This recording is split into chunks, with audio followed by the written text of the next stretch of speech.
Well, at some point, coterminous with these great social upheavals in terms of race, in terms of gender, in terms of the Vietnam War, a generation that had grown up not going through the Depression, not having to serve in World War II, but grown up by parents who had to do that and did not want their children to suffer as they did. It was, to be candid, the baby boomers were the most affluent and leisured generation in the history of civilization. And when they came onto the campus, they felt that the slow, incremental change that had always characterized Western civilization, which is the only civilization in the world that embraced the idea of self-criticism, was too slow. The United States was not perfect, and therefore it was not good. And just as the new technology and the new affluence and the new wealth gave unforeseen possibilities and opportunities, so this generation could come to campus, it could stop the Vietnam War, it could make us equal in terms of gender and race and class, and we could do it instantaneously if only we understood what the university was really for. It could not be disinterested. It could not be inductive. Now, why could it not? Because in their view, society itself was biased. Society had on its side the corporation. Society had traditional religion. Society had government. Society had tradition and protocol. Society had the nuclear family. Society had the white heterosexual male patriarchy. And therefore, there was no other institution to challenge that. So the university would step into this void and enact social change. And it did not have to be balanced, because on campus it was a refuge from the biases and the unfairness all around it. And so the university, by being unfair or by having one particular view of radical egalitarianism, if you want to call it that, or social mobilization or quality result, whatever term we prefer to use, it would be balancing all of the other reactionary and illiberal institutions.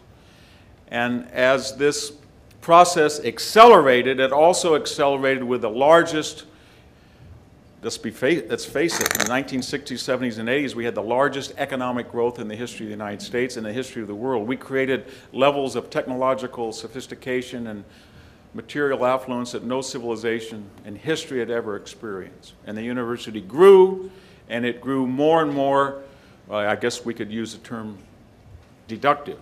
And it felt that it had a mission to enact social change, and it did not have to be balanced, or at least empirical. And here we are today, where just this last year we've seen everybody from Hersey Alley to Condoleezza Rice, people who have grown up under enormous challenges, whether it's the Jim Crow South or Hersey Alley fighting the extremism of Sharia law, and they are considered illiberal. They're part of the establishment. And who are they considered illiberal by? By a very affluent, self-anointed group of people who feel that they're avatars of social change, and they do not have to be empirical. The other things that are just absolutely inexplicable about this new university that we've been dealing with the last 30 years. Tenure, for example, that was a noble idea originally in Western civilization, that we were going to take eccentrics, free thinkers, people who were empirical. We were going to put them on this classical campus, and we were going to allow students for 4 years to encounter them, to think, to experiment, to adopt ideologies and cast them off, and then they were going to go out and participate in constitutional government. Nobody in their right mind thought that this generation would come in and interpret tenure as a gift, manna from heaven, that would allow them to replicate themselves. So now we've degenerated into a situation, not only can we not have a particular graduation speaker, but the faculties are 90 to 95% ideologically homogeneous. So when I was at California State University, we would get the most extraneous topics. Should we have gay marriage in 1996 in California? And then the plebiscite among the faculty senate would be analogous to Saddam Hussein's Iraq. It would be 99-2, usually Bruce Thornton and myself. And this was considered to be fair and empirical because society itself around us was unfair. Another thing that came up in this ends can justify any means necessary, the university did not become transparent. You think that liberal people who embody self-critique would be happy to divulge their statistical analysis of how people do in school, or I mean, we don't even know Barack Obama's transcript from Columbia, much less Occidental, but people became very secretive. It's almost more secretive than the elders in Venice during the Republic. So what I meant by that was that when I came in, for example, to Cal State University Fresno in 1984, the remediation rate was, remediation is a fancy administrative word for people who cannot do university work when they arrive because of a defective high school education. They have not tested, or they do not have the grades to do basic English and math. They're admitted provisionally, and they have a year to make that up. That was 34% of the CSU system, largest system in the world, remember. 250,000 students at that time. We could not get information who was being admitted that had to be remediated, why they were being admitted. It was not disclosed. Today, the remediation rate at CSU system is about 57 to 58%. So half the students in California that are in the CSU system, the largest system in the world, are not, they would not be there under the guidelines that the system had originally been envisioned as. Over the period that I was a professor there, the administrative cast increased by about 200%, and the faculty by about 3%. So there had to be a technocracy as the university metamorphosized beyond its original role of disinterested inquiry and empiricism, common collective core knowledge. It began to do things that were necessary for social change. So that meant at a typical CSU campus, you would have an office of migrant education. You have an office of disabled students. You would have a center for gender studies. You would have a center for Latino studies. You would have an African American library. You would have a union office. And all of these required technocrats and secretaries. And the number of people who were not teaching soared to over 50% of the personnel. So there became a technocracy that was invested in this new social organism. It grew almost as if it was an amoeba. It was not transparent.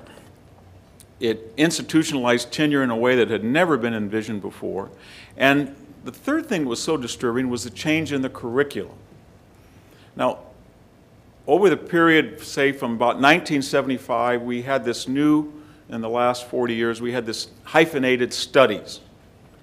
So if you were interested in the environment, you were taught conservation perhaps in a biology class. If you were interested in Rosie the Riveter, that would come up under enlightened teaching during World War II. But nobody had envisioned that you would have a class called Chicano Studies, Environmental Studies, Gay Studies, Leisure Studies, Peace Studies. And these were very important because it wasn't just that they were sins of commission, they were sins of omission in the zero-sum curriculum. So for each class like that, some other class was taken out. We know what those some other classes were. They were primarily political and military diplomatic history, classical literature, anything that at least was not subject to an instant politicalization and could not demonstrate a need, an anthropological, sociological, psychological need in society. And this was brought home to me when I gave a talk about 10 years at University of California, Santa Barbara, to a very hostile audience. I just in passing said, there's not one class at this great university campus in the Civil War. And people were stunned, and a faculty member got in the back and waved the catalog at me. And I said, do you have a problem? It was right in the middle of the lecture. She said, there is too, you're lying. I said, would you name the class? And she said, Race and Gender and Reconstruction South.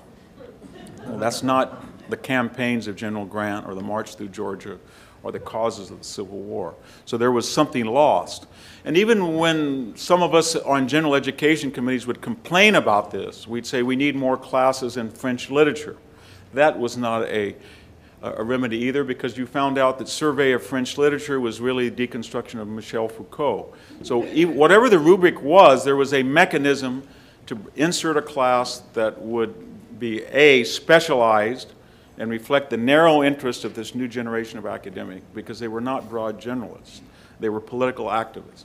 So whether it was tenure or the curriculum or the lack of transparency, we morphed into what we have now, what we've heard in this conference.